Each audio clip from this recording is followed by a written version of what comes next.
Welcome to AudioBook Heritage. Today we present Keep Happy by Eustace Miles.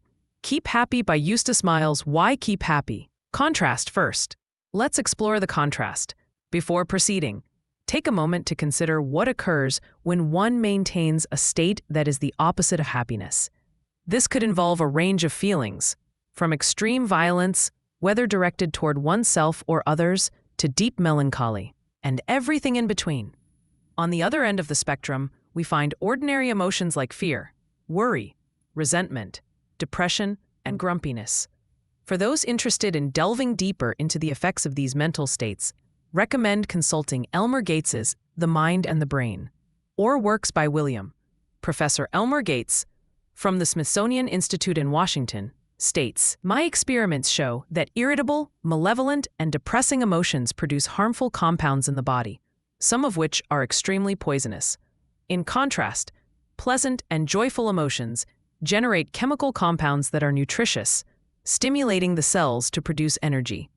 If a negative emotion is prevalent, then during that time, this is everything, the breath contains volatile toxins, which are expelled and are characteristic of those emotions. Tiresome and unpleasant memories weaken health and do not foster mental energy. Healing occurs by replacing these memories with a new set of entirely pleasant ones, which organize the necessary structures of the mind and teach the individual how to properly utilize their mental faculties. So, strive to stay happy." In the section titled Economy of Energy, a summary highlights how states of mind can significantly impact various bodily functions. They influence the heart and circulation, affecting both the rate and distribution of blood. Unfavorable emotional states may lead to conditions such as anemia, dyspnea, or congestion. They alter the actual chemical composition of the blood and lymph. They affect the lungs, impacting the rhythm and fullness of breathing, as well as the amounts of oxygen inhaled and carbon dioxide exhaled. They play a role in the functioning of the digestive and assimilative organs. They influence the body's curative energies, including the excretory organs such as the bowels, kidneys, and skin. Fear can act as a diuretic, affecting the muscular system, especially when it paralyzes the body with feelings of anxiety, making one feel all of a tremble. It influences our appearance, how we carry ourselves, the position of our organs, and the expression on our face. Our voice, too, is impacted. Its tone and timbre can reveal much, along with the words we choose to express or suppress. The nervous system is also affected, partly due to changes in our breathing, the blood's chemistry, and how our mental state influences the solar plexus.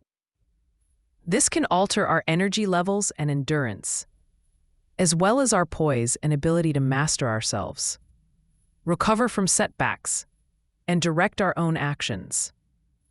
Our brain's clarity of thought is influenced as well, alongside how we impact those around us, particularly in our immediate vicinity. Furthermore, our mindset sets a direction for future thoughts and attitudes, which can tend to become habitual, shaped by our active will. It is crucial to keep a positive mindset.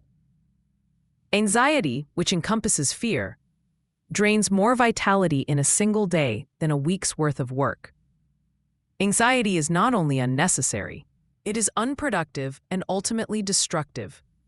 It is hard work. It is difficult work. We need to acknowledge how prevalent states of mind influenced by fear can be.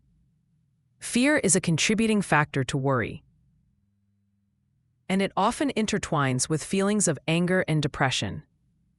The words of Hickson from his work, Healer, are particularly illuminating. We seldom pause to reflect on the pervasive nature of fear that weaves a dark thread throughout the fabric of our lives, from the very beginning to the end. We are born into an atmosphere thick with fear and dread. Our mothers, who carried us, existed in that same heavy atmosphere for weeks and months before our arrival. In our infancy and childhood, we are enveloped by clouds of anxiety and apprehension from our parents, caregivers, and friends. As we navigate through life, we learn, either instinctively or through experience, to fear nearly everything. We are afraid of our parents, of our teachers, of our peers, of phantoms and specters, of rules and regulations, penalties and consequences, and we even fear the doctor, the dentist, and the surgeon. Our adult lives are often marked by a constant state of anxiety, which is essentially a milder form of fear. We become apprehensive about failing in our careers, about facing disappointments and making mistakes. We harbor fears of both overt and hidden adversaries. We dread poverty. We worry about how we are perceived by others, and we fear accidents, illness, death, and even the misery that may follow after death. It's as if we are haunted beings, from cradle to grave, caught in a web of real or imagined fears, not only our own, but those projected onto us by the superstitions, self-deceptions, sensory illusions, false beliefs, and concrete mistakes of humanity throughout history. Fear doesn't only impact our minds. It affects our nervous and muscular systems, and even the molecular and chemical processes of our bodies, extending to our skin, hair, and teeth. This response is to be expected from an emotion that disrupts the entirety of our mental state, manifesting itself throughout our physical form. So, paralyzing the nerve centers, particularly those connected to the vasomotor nerves, fear not only leads to muscular relaxation, but also causes various types of capillary congestion. This state of the system leaves us vulnerable, stripping away our resilience and ability to resist. It feels as if the gates of our inner stronghold have been opened from within, allowing the enemy to infiltrate from any direction. Therefore, it is essential to maintain a sense of happiness. Non-happiness, as I've mentioned before, is a misstep. It operates in a vicious cycle, intensifying itself. It contaminates the blood, and this very contamination tends to trigger even more unhappiness. Like an infectious agent, it spreads, and it can develop into a fixed and subconscious habit. It burrows deep into our subconscious, later manifesting in various ways that, as psychoanalysts demonstrate, are often not directly linked to their true mental origins. It is toxic, producing a state of non-health and inefficiency by draining our energy, causing fatigue, disrupting sleep, and harming the entire body.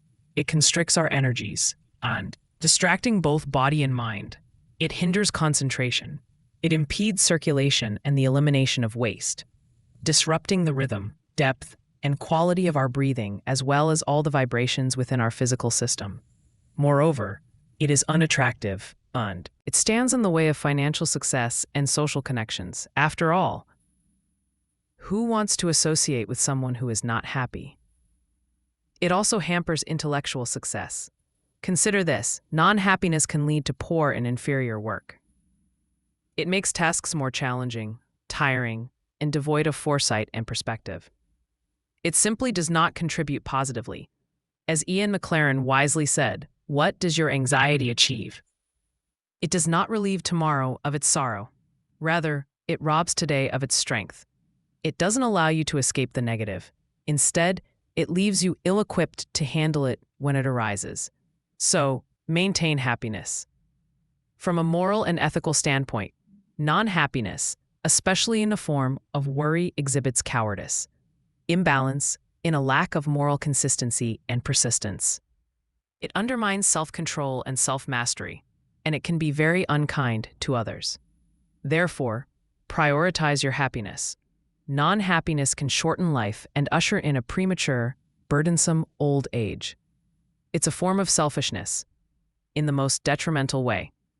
For there exists a kind of selfishness that can be altruistic.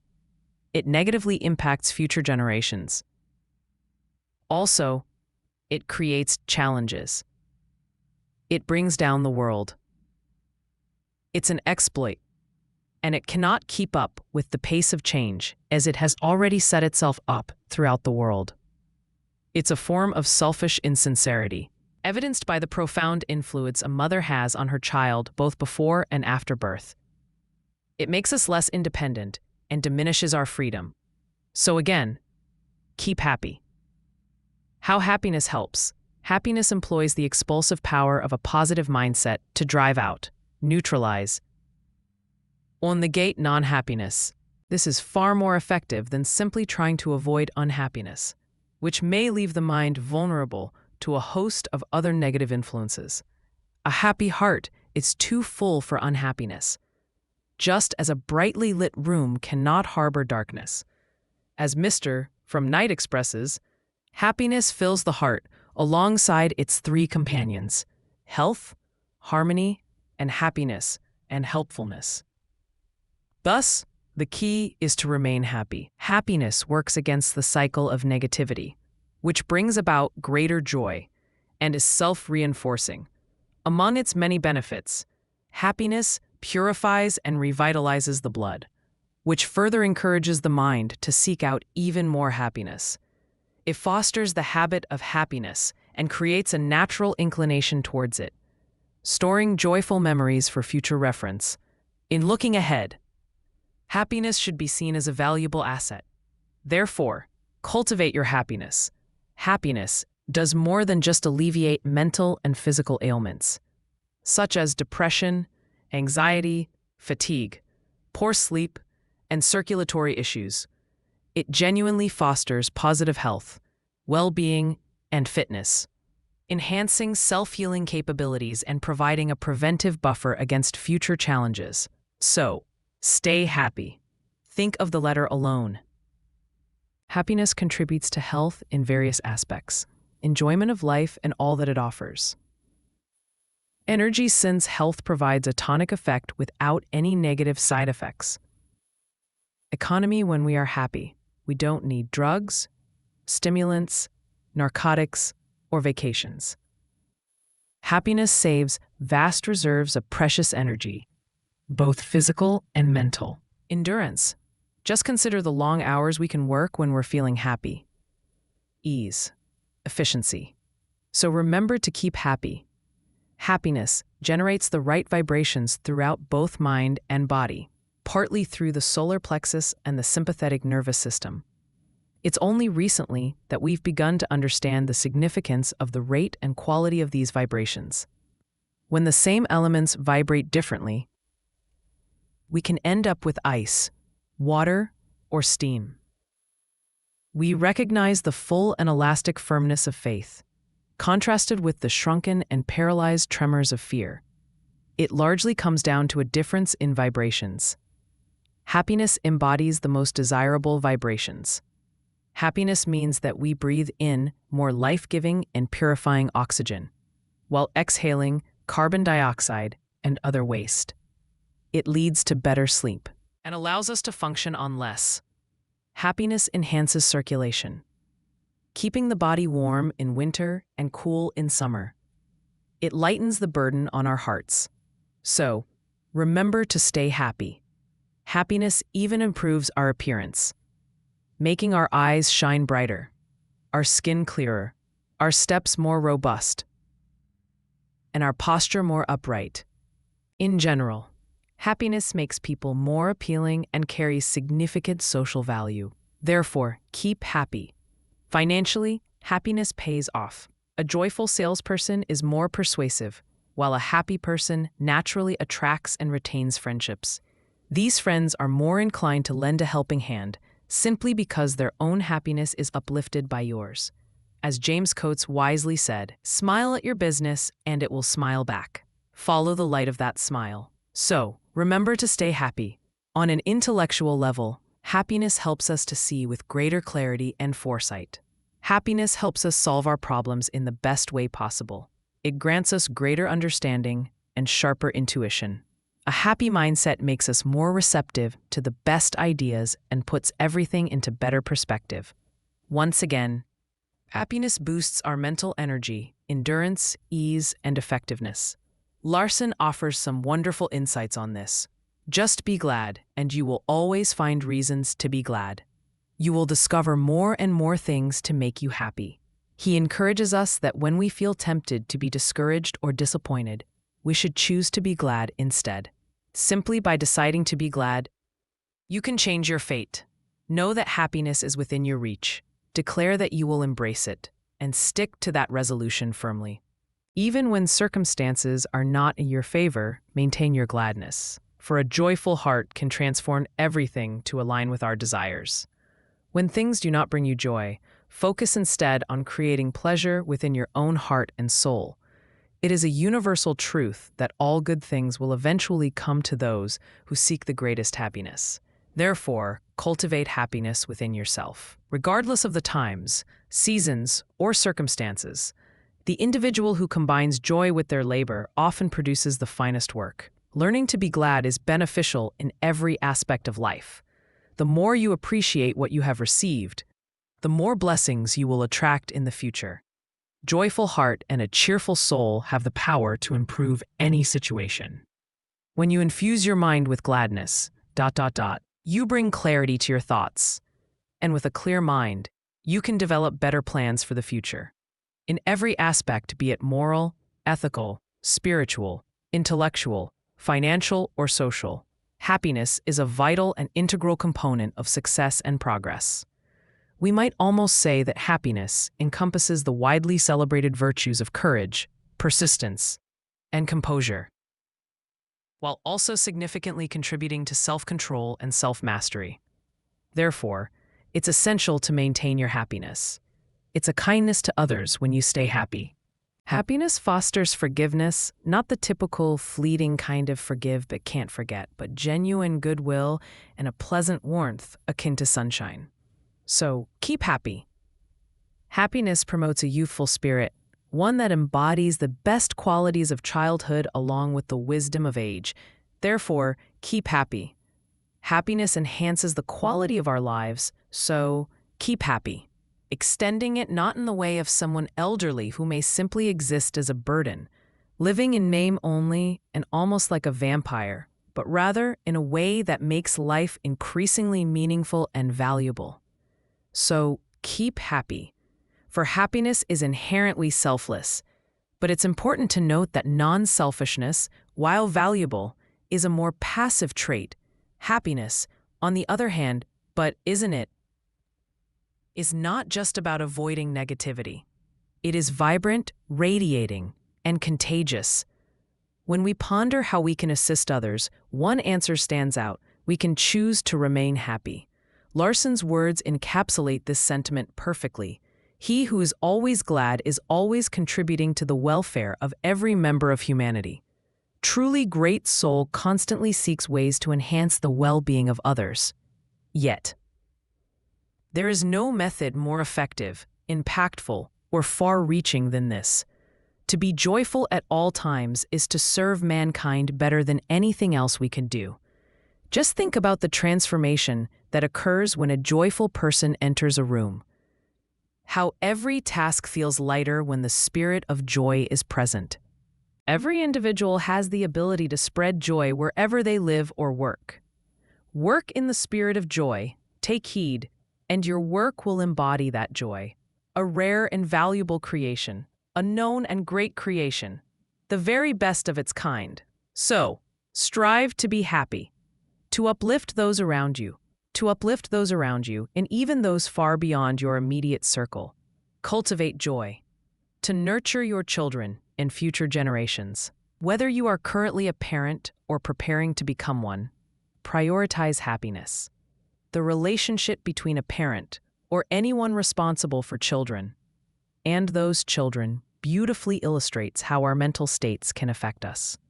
When you are happy around children, you contribute to their happiness, health, and overall pleasantness, making them easier to guide and nurture. In this favorable environment, you also find yourself experiencing greater joy and well-being as your work becomes more enjoyable and successful. Thus, your happiness is not only self-sustaining, but also self-propagating. And now, Larson, whose work I've referenced earlier, notes in another of his books, make it a point to be happy, just as you make it a point to be clean, presentable, and properly dressed. To work effectively, to be efficient, consider the pursuit of continuous happiness and the quest for greater joy a core part of your most significant ambitions. True happiness is a power that resides within you, unaffected by external circumstances. At least, it becomes so once it transforms into a habit. He who possesses happiness is like a magical plant that bears beautiful leaves, providing shade and promoting health, vibrant flowers with sweet fragrances, and refreshing, cleansing fruit, regardless of its surroundings. It thrives without needing special soil, air, light, warmth, or rain. Instead, it has, so to speak, its own subtle, ethereal, replaceable, and eternal sources of soil, air, light, warmth, and rain within itself.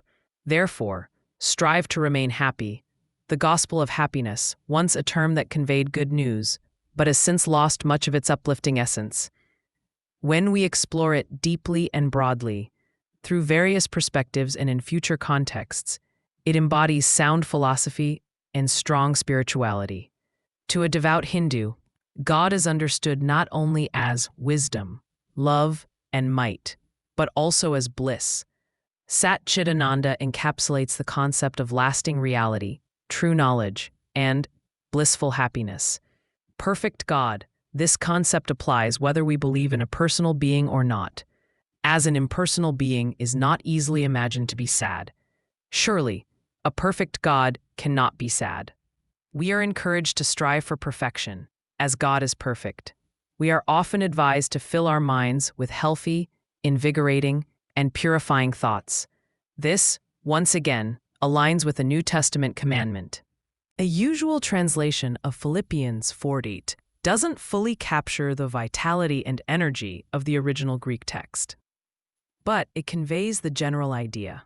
Whatsoever things are true, whatsoever things are honest, just, pure, lovely, of good report, if there be any virtue, and if there be any praise, think of these things. This is a commandment to engage with and fill our minds by repeatedly contemplating ideas that are eternally true, ideas that earn respect, ideas that are right, clean, and pure, ideas that are welcoming and delightful, ideas that carry words of good omen, ideas that embody strength and grace, ideas rooted in praise and appreciation. So, think of happiness, cultivate it. By nurturing happiness, we fulfill the oft-repeated commandment to rejoice, and without needing to focus on the negative commandments, such as not to worry, not to be angry, not to be unkind, and not to criticize harshly, we, ipso facto, adhere to these principles as well. Just as someone who is uplifted and inspired does not require consolation during what might be labeled misfortune, we too can maintain this joyful state. Therefore, keep happiness close. It serves you well. It is profitable in every way to learn to be glad. Happiness not only benefits you, but also uplifts others while never causing harm. No selfish heart can really be glad. Choosing happiness is the right path. It is not just our privilege, it is our responsibility, and it reflects good form. Happiness has a way of multiplying. The more things you are glad for, the more things you will have to be glad for. Gladness acts like a magnet.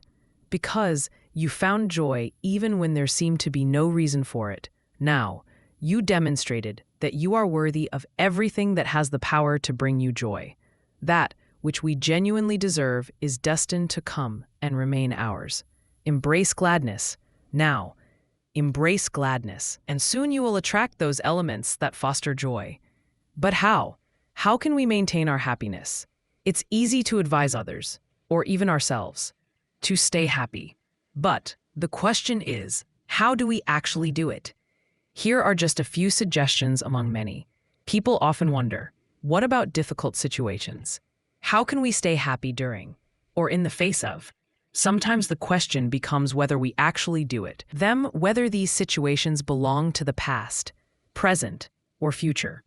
Was particularly struck by a phrase in a small book read some time ago.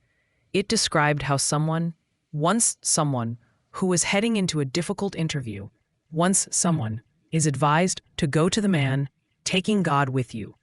This is solid advice, to embrace challenges as one would face a formidable opponent, or a significant handicap in a game, seeing them as opportunities to showcase one's best skills. As a great player once noted, find the term handicap to be particularly fitting here. After all, what true sportsman would begrudge a handicap? Shift your focus to the blessings in your life, not just those from the past, but also those in the present. Consider the many conveniences of modern civilization. Now, if you wish, compare these to the hardships faced in primitive times without books, no means of travel, and no sanitation. Reflect on your blessings and maintain your happiness. Think of the blessings that surround you. It's far more beneficial to concentrate on these positive aspects than to dwell on perceived injuries, hardships, sorrows. Then consider that everything seem out of balance. That's the moment to direct all your thoughts upward. Choose to be happy. Hold on to your happiness, not as if you were a weight to bear, but as if you were an exuberant spirit. Remember that everything serves some useful purpose. Even if you struggle to maintain your happiness, make it a point to uncover the purpose behind your experiences. But as quickly as you can, return to your true self and embrace joy once more. Help others. This is the timeless and ever-relevant path. As Maeterlinck wisely states, before we can bring happiness to others, we must first be happy ourselves. Nor will happiness reside within us unless we share it with others. When we wear a smile on our lips, those around us will begin to smile too. And our happiness will grow truer and deeper as we witness the joy of others. Therefore, cultivate your happiness by helping those around you. We can assist others through our thoughts by wishing them well, hoping for their happiness and success, or simply by envisioning them thriving. We can assist others through all our expressions, our words, our looks, our actions, and even by refraining from negativity. This means abstaining from thoughts that are harmful, whether directed at others or ourselves. Simply choosing not to harbor negative thoughts about people or situations is already a significant step in the right direction. Once witnessed a man deal with a nest of hornets. He stood over it, striking each hornet as it emerged, and knocked it down with a small wooden bat. In a similar manner, we can confront any undesirable thoughts, whether they stem from worry, feelings of failure, or resentment, and eliminate them, preventing them from poisoning us or those around us. However, this approach remains somewhat negative. To maintain our happiness, we need to actively fill our minds with the sparkling, fresh water of positivity, bit by bit. As we do this, the murky thoughts will naturally drain away and, perhaps, be transformed into something useful, a kind of mental manure that can fertilize our growth. Self-suggestion plays a crucial role in this process. It can be an invaluable tool if we want to keep our spirits high and our minds joyful. We can remind ourselves to stay happy, just as Peter Latham did during a challenging moment in one of his professional championship matches. He managed not only to stay upbeat but also to remain courageous by telling himself to buck up, seizing the opportunity to showcase his best game. Self-suggestion comes in many forms and variations. Henry Wood, in his book Ideal Suggestion Through Mental Photography, encourages us to write down inspiring self-suggestions and refer back to them frequently. Meanwhile, Leland, fine in Have You a Strong Will, suggests that we set a firm intention at the end of each day to approach the next day with ease, that calmness, self-realization, and success. Personally, I find that at times, one form of self-suggestion works best for me. Then, other times, one form of self-suggestion, another method proves more effective. It may take the form of imagination, realization, or assertion. It could be a quiet command to the servant mind or manager mind. Perhaps a strongly felt and repeated desire, or it might lean closer to silence and receptivity, accompanied by an attitude of expectancy. Self-suggestion is always accessible, regardless of time or place. It is subtle, free of cost, and remarkably effective. Over time, it tends to become a subconscious habit, functioning almost independently of our conscious attention. To maintain our happiness, we can use joyful words. Words possess immense and often underappreciated power. Consider how limited our ability to manage ourselves, to support ourselves and others, that would be if we lacked words. It would be simple to write an entire book exploring this aspect of the art of happiness. However, for now, we will focus on just one idea. We should speak in a cheerful voice and tone, accompanied by a cheerful expression. Instead of using words with negative connotations like miserable and cruel, we should favor uplifting words that end positively, such as unhappy and unkind, words that leave us with a sense of happiness and hope.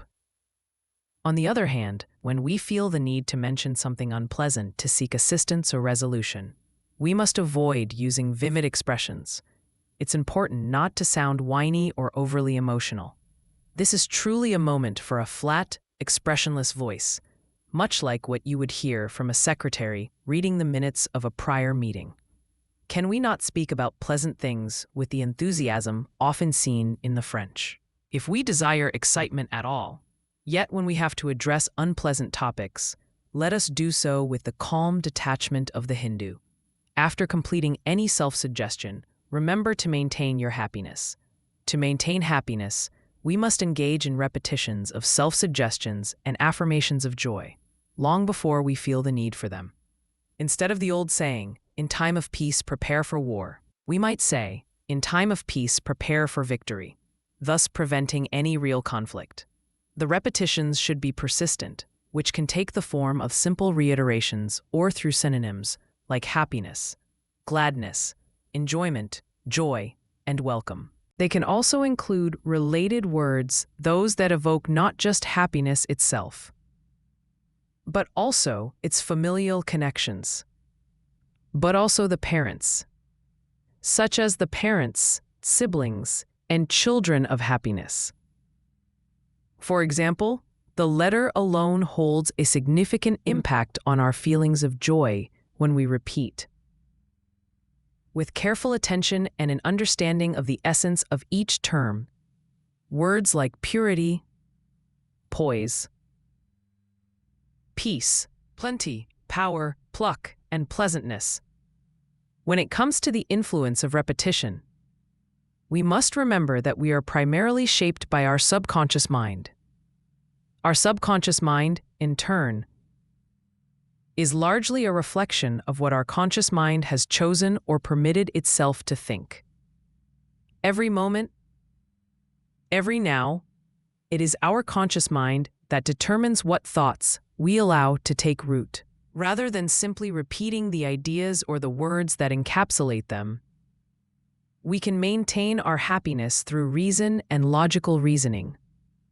For some, an affirmation like Robert Browning's, "God's in his heaven, all's right with the world," might offer comfort.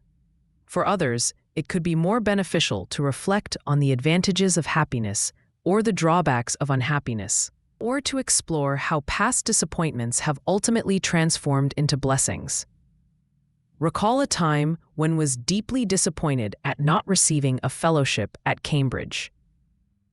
Looking back, am now truly grateful that didn't get it. Had remained a fossilized academic, well, certainly wouldn't have been as happy. Appreciation and welcome. We could go a long way toward maintaining our happiness if we were to practice appreciation. We breathe fresh air, drink clean water, and behold breathtaking landscapes or remarkable architecture. Yet, we often fail to experience even a fraction of the joy that proper appreciation could bring. For instance, consider the water that refreshes us, fulfills our thirst, aids in digesting nourishing food, helps eliminate toxins, and symbolizes so much more. It's far better to approach the people, things, or circumstances that belong to us, which wouldn't come to us, or we to them, if they were not ours, with an open heart and a spirit of welcome, rather than with dissatisfaction. So let us cultivate happiness through appreciation. Laugh. Some people have a unique talent for discovering humor even in what are termed misfortunes. Take For instance, the story of the man who could not stop laughing just moments before his execution, all because they were about to hang the wrong person. In a little booklet titled 50 Years Not Old, wrote, "Laughing is a great relief for unpleasant mental states and serves as excellent exercise for both the stomach and liver." Democritus, the philosopher known for his laughter and smiles, may have taken his principle to an extreme, but he was a more reliable guide than the philosopher who weeps and moans. It's worthwhile to gather cartoons and clippings from the Daily Mirror, Punch, // and other publications, and to sift through them when feelings of gloom start to take over. Laughing and smiling can be controlled, just like walking or sitting, just as easily as frowning or grumbling. We can tense or relax our muscles, and we can just as effortlessly laugh or smile. This simple muscular action can help free our minds and emotions from negativity. Of course, there are inappropriate forms of laughter and smiling. I once read a book that primarily focused on the misuse of laughter and smiles. However, the right kinds of laughter and smiles are invaluable, even if they are rare. Several people possess the remarkable ability to turn troubles into blessings by quickly identifying the humorous side of situations. They see things from a different perspective. By approaching difficulties through the gate of humor, they discover that what initially seemed like a source of pain can actually lead to success and happiness. The right kind of laugh and smile reflects genuine faith. And, as we've noted, some things have never prospered or grown as they imagined. Consistently expressing this can gradually manifest the reality behind it. The power of imagination is vital for maintaining happiness. It's invigorating to envision oneself thriving in a favorite game, flourishing in a career, or excelling in an art or hobby. This kind of imagination greatly outweighs the memories of past defeats, providing it's used to learn from our mistakes. Then there's the art of expression, championed by Delsart and William James. The latter, Delsart, in his talks on psychology, might not be strictly accurate or scientific, but nonetheless, he offers practical insights. He states, "But if we only manage to curb a cowardly impulse in time, for instance, just on chilling, if we refrain from striking that blow, or from uttering the complaining or insulting word that we would regret for the rest of our lives, our feelings will eventually become calmer and better. But without any particular guidance from us, action appears to follow feeling. But in reality, action and feeling are intertwined. By regulating our actions, which are more directly under our will's control, we can indirectly influence our feelings, which are less so. Therefore, the most effective voluntary path to regaining cheerfulness, if we've lost our natural sense of joy, is to sit up confidently, to look around with optimism, and to act and speak as though cheerfulness is already present.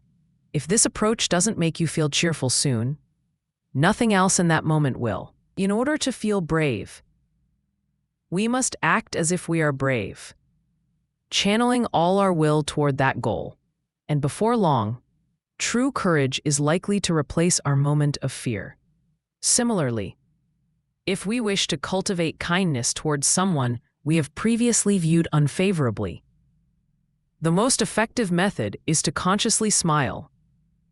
Engage in sympathetic conversation. Friendly words. Single hearty laugh shared can bring former adversaries closer together in heart and spirit than hours spent wrestling internally with unkind feelings. Struggling against negative emotions tends to keep our focus locked on them, allowing these feelings to remain entrenched in our minds. In contrast, by choosing to act in accordance with more positive emotions, those old, unfavorable feelings will eventually fade away, then completely fade away. Just like an Arab folds his tent and silently departs. You can find a similarly insightful quote in Luther Gulick's Mind and Work, which appears on pages 26 to 27 of Economy of Energy. He states, assume the bodily positions, movements, manners, and tones of voice that correspond to the emotional state you wish to cultivate. End quote. While a smile may not be the direct cause of happiness, it certainly serves as a common, if not essential, companion to the experience of joy. Our eyes are among the most prominent means of expression. As beautifully captured in the well-known lines, "Smile once in a while. It will make your heart seem lighter. Smile once in a while. 'Twill make your pathway brighter. Life's a mirror. If we smile, smiles come back to greet us. If we're frowning all the while, frowns forever meet us." The entirety of our face plays a role in our expression, not just our eyes, but also our mouth and the various lines formed, which we can ultimately control through the muscles in our face. And then there's the overall attitude of the body, the way we hold our chest and head up, 100%, the natural curve of the spine, which allows us to maintain a position of mechanical advantage and promotes both physical and nervous efficiency. The depth, 100%, the fullness, 100%, and rhythm of our breathing, the laughter, the song, whether sung aloud or silently, along with the tone, melody, and timbre of our voice. All contribute to our expression.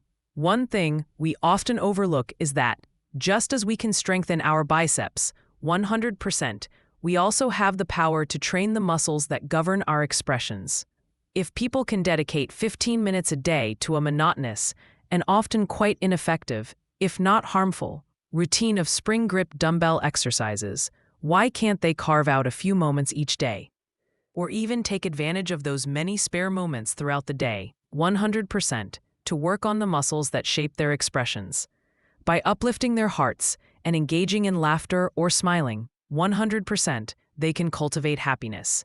In addition to expression as an accessible path to happiness, there's another route, one that's slightly more challenging, that lies in enhancing overall health, particularly the quality of our blood, 100%. Through more mindful choices in foods and feeding, 100%, drinks, 100%, hydration, 100%, and embracing exercise, especially focused on breathing.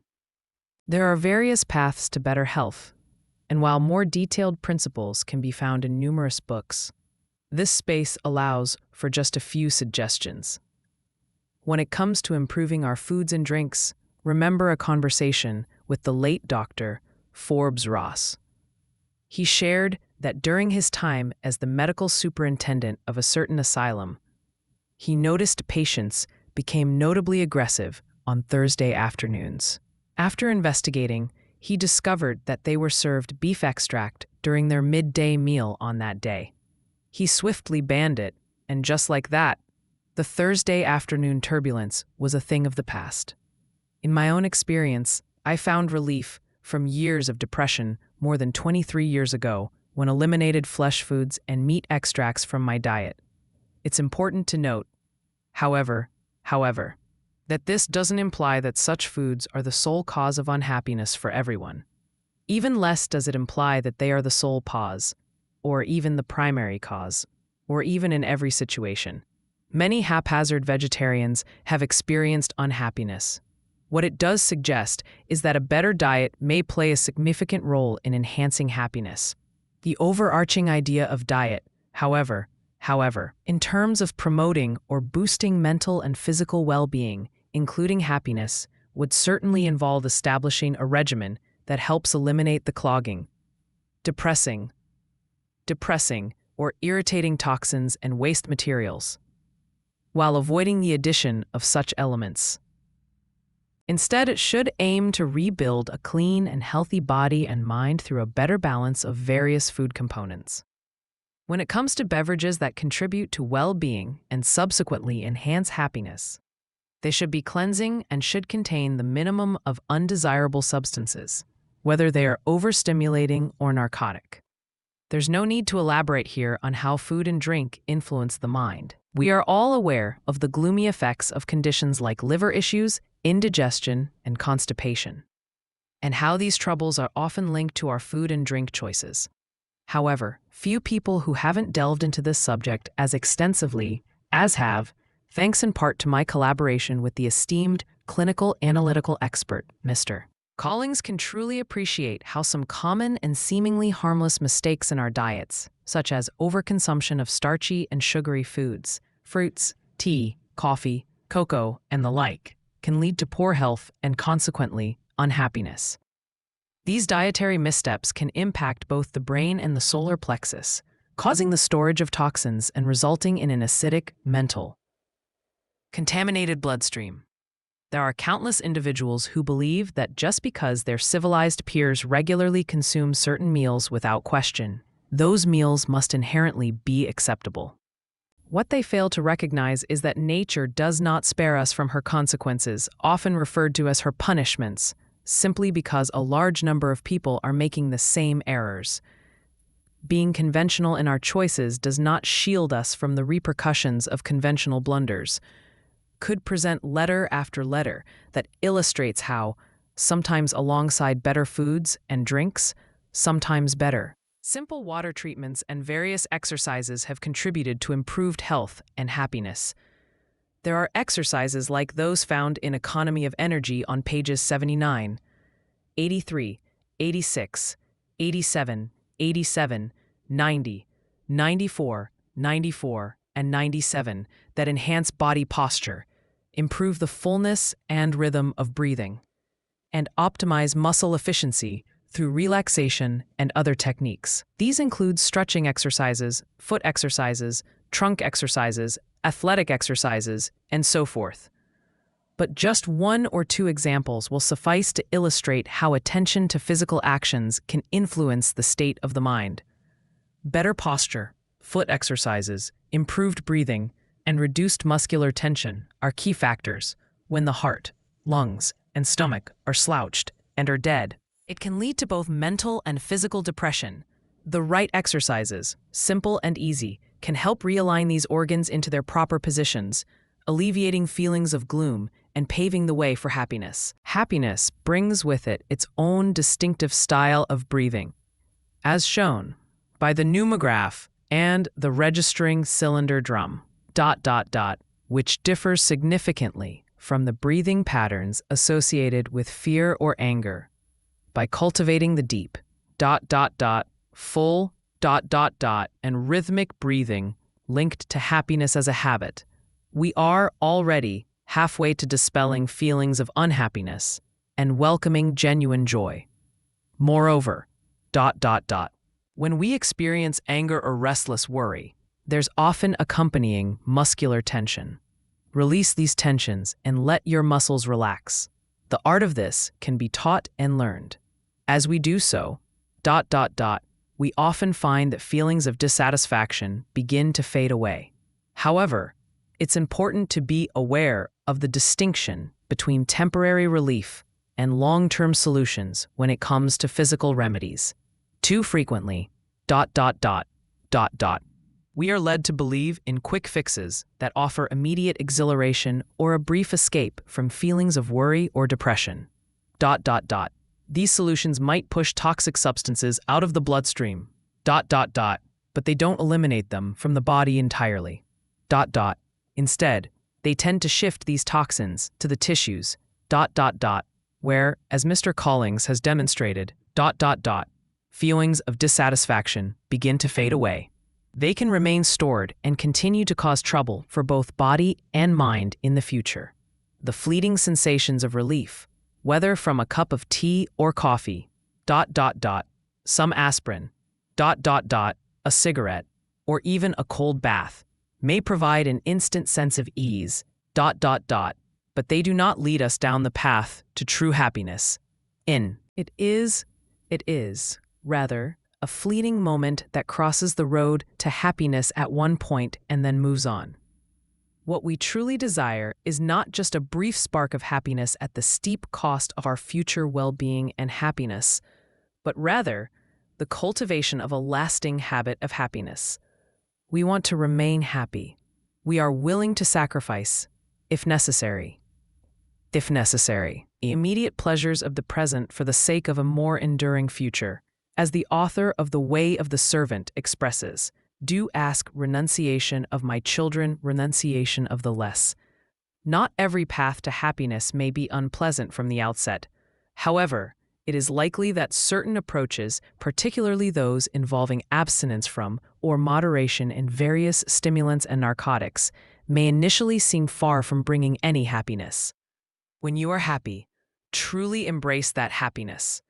It is well known that those who have spent many years in warm climates become so accustomed to the heat that they continue to feel warm for some time after arriving in a cooler environment like ours. In a somewhat similar vein, whenever we experience happiness, we should allow our entire being, every cell and atom within us, from head to toe, to be filled with that joy. By doing so, we can maintain this habit even when circumstances aren't ideal. The warmth of that happiness can still linger. It's essential that we embrace happiness with all our mind and with all our soul and with all our strength during those joyful moments. We don't need to feel feverishly excited. Instead, we should radiate happiness throughout our entire being, akin to someone who is said to smile with every part of themselves. It's a lovely concept, isn't it? Why not invite all our cells and fibers to share in our joy? Why withhold happiness from them? As if we were tyrannical rulers rather than representatives of a collective community. Let's allow ourselves to rejoice with us that rejoice. They will, in turn, reward us immensely during times of difficulty and hardship. They will then return happiness to us, just as the roots of a plant push up stems, leaves, and flowers in gratitude for the warmth, light, inspiration, gratitude, and happiness, the air, moisture, and nutrients they've absorbed.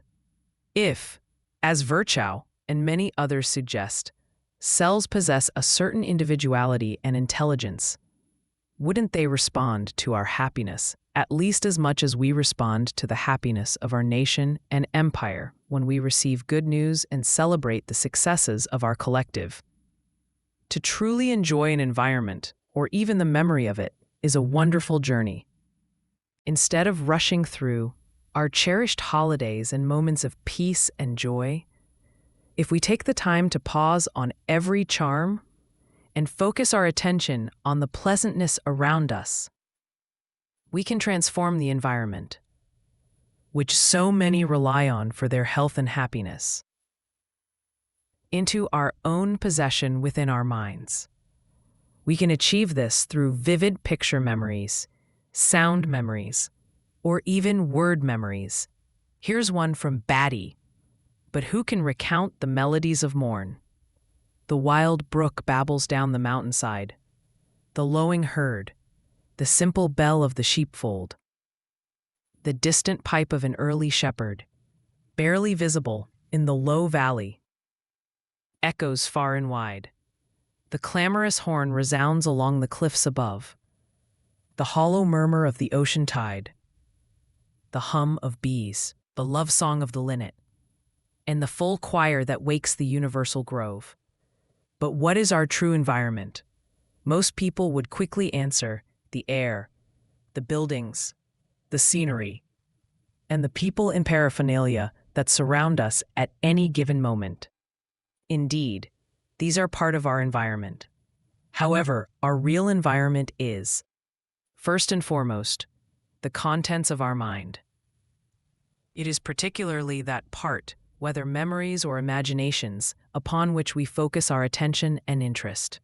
Secondly, it is the divine influence in which we exist, whether we acknowledge it or not, as we live and move and have our being.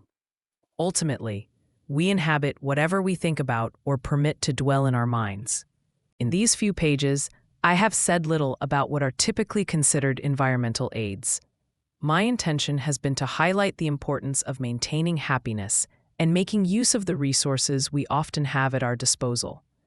I could have elaborated on topics such as colors, music, books, and friendship, but have intentionally left much unwritten. If these ideas help the reader cultivate a more consistent happiness, less sporadically, and more independently from external conditions, they will have fulfilled their purpose. Perhaps even the titles of certain books could contribute to this goal. Books like All's Right with the World, Careful, Just Be Glad, and Keep Happy. To keep happy means to experience enjoyment and ease, peace and balance, and both health and vitality, both during work and during our leisure time. It leads to increased productivity and improved quality of work. It creates better opportunities and openings for our future endeavors. It ensures restful sleep and rejuvenation after work. And it promotes constant, all-around improvement for ourselves and for those around us. Like health, happiness is an aspect of our responsibility towards God, our neighbors, ourselves, and the countless life forms that exist within us. Concluding suggestion. Great practice to adopt is to take a few moments each day to write down a specific reason for staying happy, whether in a notebook or on slips of paper.